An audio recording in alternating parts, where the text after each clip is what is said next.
Bine v-am găsit, bine v-am regăsit, dragilor din Zodia RAC, oriunde v-ați afla. Iată-ne din nou împreună la o nouă lectură generală, de data aceasta pentru săptămâna 15-21 septembrie 2025 inclusiv, așa că toți cei care aveți soarele, luna, Venus, ascendentul sau oricare alt aspect astral important pentru voi din harta voastră natală și care are legătură cu Zodia RAC, atunci această lectură este de asemenea și pentru voi. Ca de fiecare dată, vă readuc aminte că voi vă construiți propriul viitor în funcție de deciziile și alegerile pe care voi le faceți.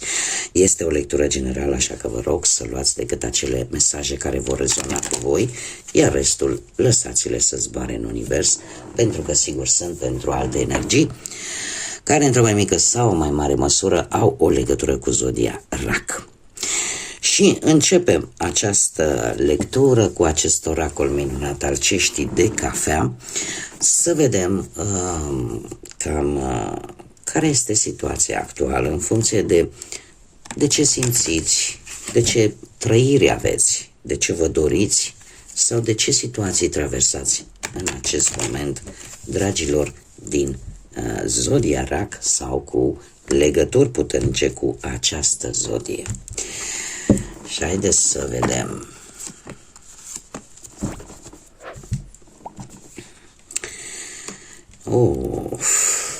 Ce avem aici? Cineva e foarte gelos.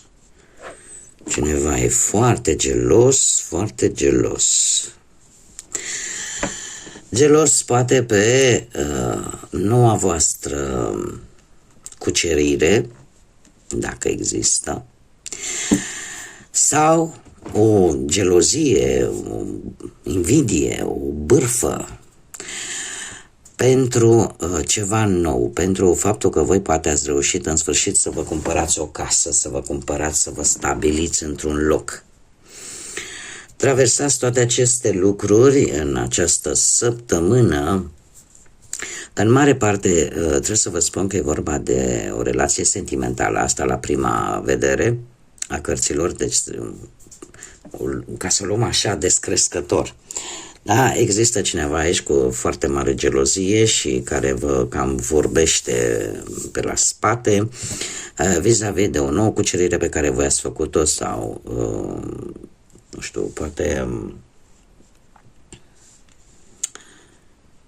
ar mai putea să fie, este adevărat, eu îmi fac datoria să vă spun, cineva care vă iubește atât de tare încât dă pe din afară de gelozie.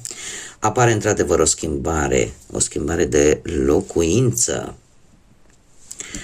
O schimbare de locuință undeva către sfârșitul săptămânii, orică o renovați, orică decorați o casă, orică găsiți casa potrivită pentru voi. Dar, cum bine vedem, sunt și bârfe, sunt și cineva invidios pe succesul vostru, zvonuri, sau pur și simplu cineva silențios, care nu se arată, dar care te invidiază sau are o anumită gelozie puternică vis-a-vis de voi. Acum, haideți să vedem ce ne spune și tarotul. Ce vine pentru dragii mei din RAC sau cu influențe puternice cu această zodie pe planul profesional, financiar sau sentimental.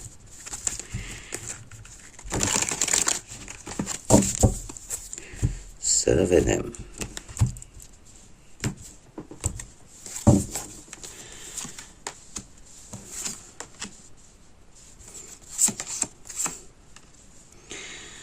Dragilor dragi, pe plan profesional, nu știu dacă zodia le vă spune ceva, poate că unii dintre voi chiar aveți planete sau un ascendent în leu, dar se pare că lucruri aveți o încredere. Există aici foarte mult optimism din partea voastră pe o situație legată de muncă.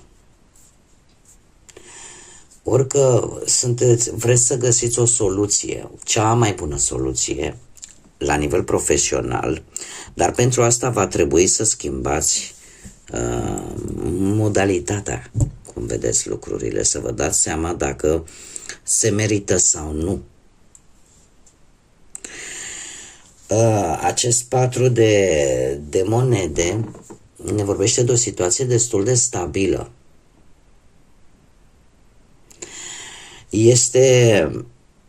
O să vedeți un anumit job sau o anumită situație legată de muncă, veți prioritiza, nu neapărat că faceți ceea ce vă place, veți prioritiza suma de bani pe care o primiți în urma muncii pe care o faceți. Mai exact, cum să spun eu,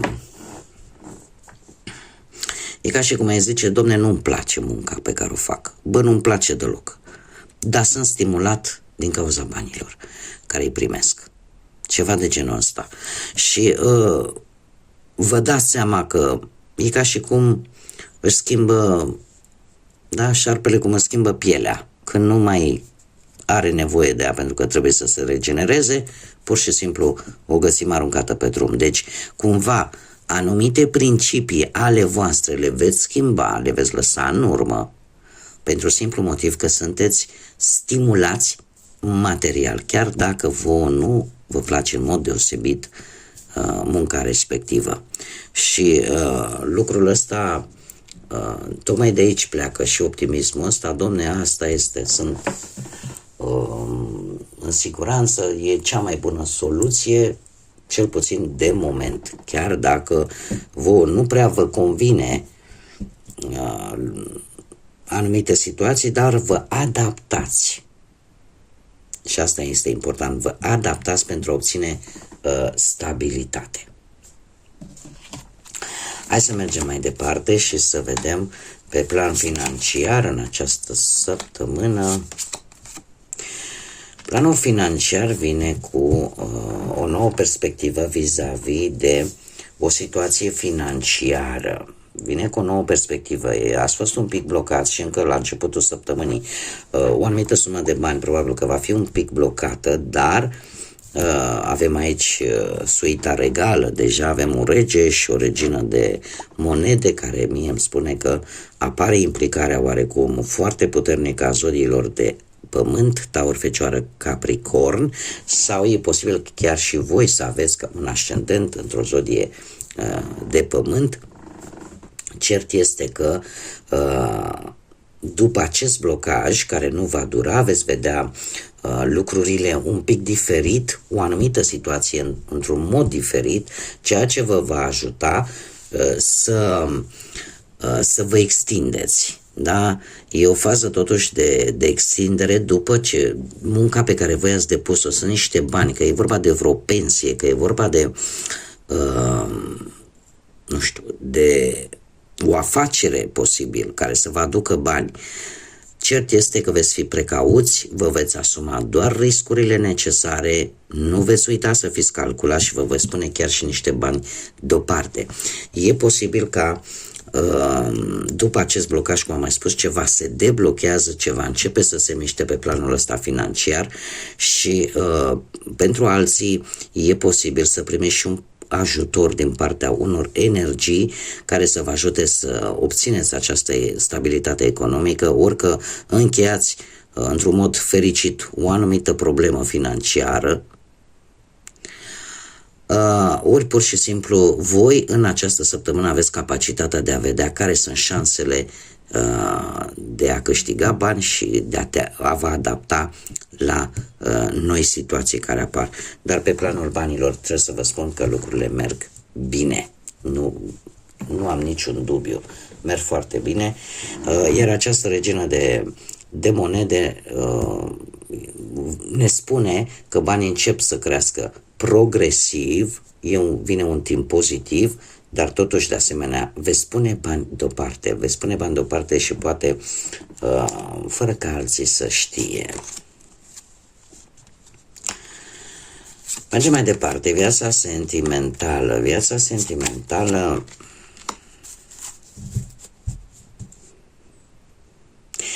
este pentru cei care sunteți deja într-o relație, un pic, vă simțiți închiși. De ce? Avem aici zodia berbec, avem împăratul nostru, dacă sunteți un pic închiși, tocmai pentru că aveți pe cineva destul de autoritar lângă voi. Destul de autoritar, destul de, aș zice,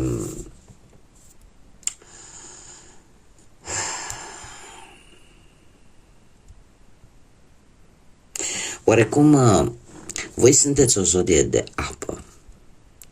Voi sunteți o zodie de apă și ca toate zodiile de apă sunteți un pic mai sensibil când e vorba de sentimente, de emoții, de iubire. Și totuși vă lipsește. Aveți senzația poate că perechea voastră se ocupă decât, domne, să avem bani și să ne simțim bine în patul conjugal. Și nimic mai mult. Dar trebuie să vă spun că cumva lucrurile se vor schimba. Pentru că avem un as de cupe. Un as de cupe care, către sfârșitul săptămânii, ceea ce voi considerați că lipsește în relația voastră, acea tandrețe, acea, poate, emoție puternică, va apărea.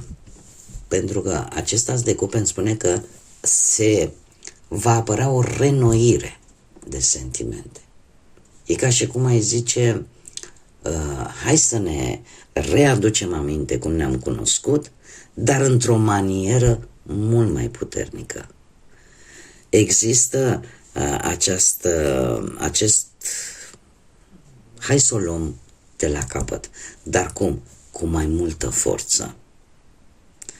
Aici ceva va declanșa toată această reînnoire de sentimente către sfârșitul săptămânii.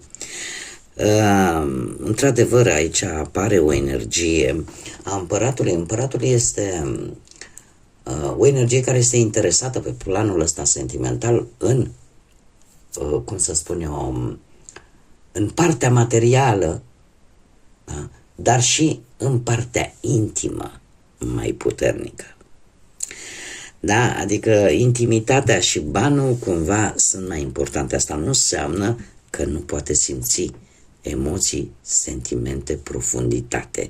Și se pare că va apărea. Aceste lucruri vor apărea către sfârșitul săptămânii. Nu este ceva din altă lume. De multe ori optul de spade, așa cum îmi place să vă spun de fiecare dată de câte ori apare, este cartea care te induce în eroare, care aparent tu te închizi ca într-o bulă și de acolo nu vrei să ieși pentru că ai senzația că în jurul tău sunt lucruri rele, că realitatea este una dezastruoasă și de multe ori realitatea totuși nu e tocmai așa cum v-ați putea voi imagina. Haideți să mergem mai departe și să vedem cei care sunteți singuri. Viața voastră sentimentală, dragilor,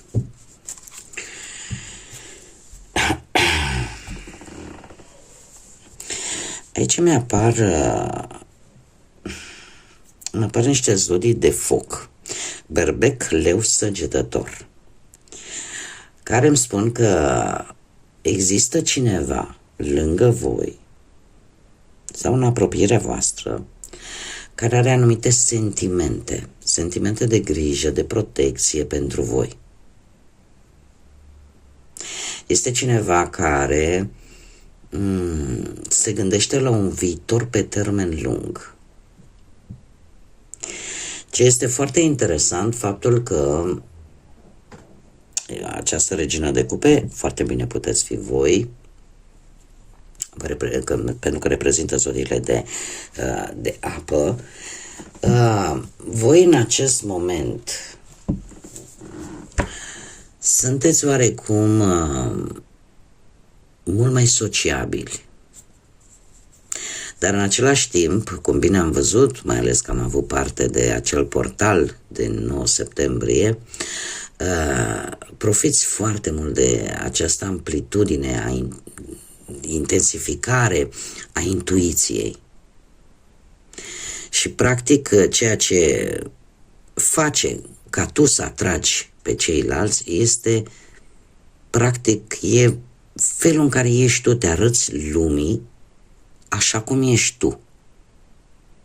Și asta cumva într-un fel sau altul te ajută ca să prezinți interes pentru ceilalți. Șaptele de bâtă îmi spune că e posibil către sfârșitul săptămânii să fii pus în situația în care să lupți pentru o persoană care pe tine te interesează.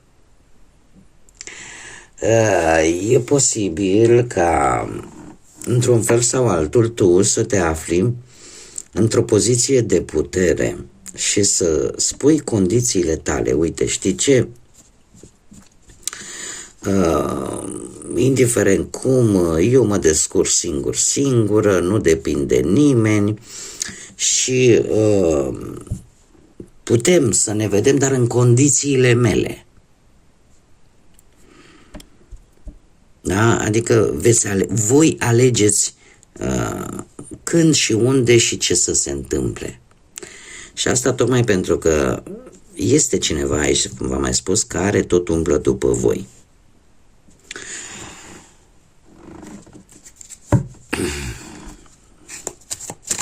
Haideți să vedem ce mesaj al grădinii magice am pentru voi, dragilor din RAC, în următoarea perioadă. Un mesaj pentru dragii mei din RAC. Adaptare. Vei reuși să ajungi acolo unde îți dorești să fii. Da, se pare că, așa cum am mai spus, chiar ultima carte scoate în relief acest lucru, faptul că te adaptezi foarte ușor, ești pe o poziție de putere, tu, într-un fel sau altul, dictezi încotro ia viața ta și în ce fel, și când și cum.